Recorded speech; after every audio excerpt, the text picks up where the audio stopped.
আসসালামু আলাইকুম প্রিয় বন্ধুরা। চাচি কেমন আছেন? ভালো। কি নাম আপনার? আমার ভালো না তো অসুখ। আপনার নাম কি? নাম রেহেনা।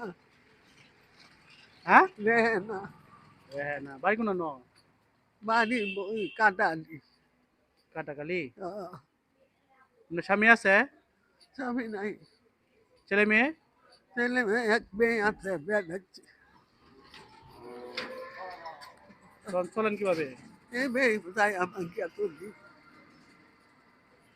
যাই হোক, তাই আমাকে খাই। জমি জমা কিছু আছে? না কিচ্ছু নাই, কিচ্ছু নাই, আমার বাড়ি নাই, ঘর নাই, কিচ্ছু নাই। যাই হোক, এই জায়গার মালিক আল্লাহ। নামাজ কালাম পড়েন? নামাজ পড়ি, যাই নামাজ হোক, পড়ে বাড়ি। আমি হয়তো অল্প কিছু দিতেছি, ঠিক আছে, কিন্তু আমার জন্য দোয়া করবেন। আমি যদি বেশি বেশি দিতে পারি, ঠিক আছে, এই ধরনের কাজ করতে পারি, আমার জন্য দোয়া করবেন। হাতটা বাড়ান। আসসালামু আলাইকুম রহমতুল্লাহ।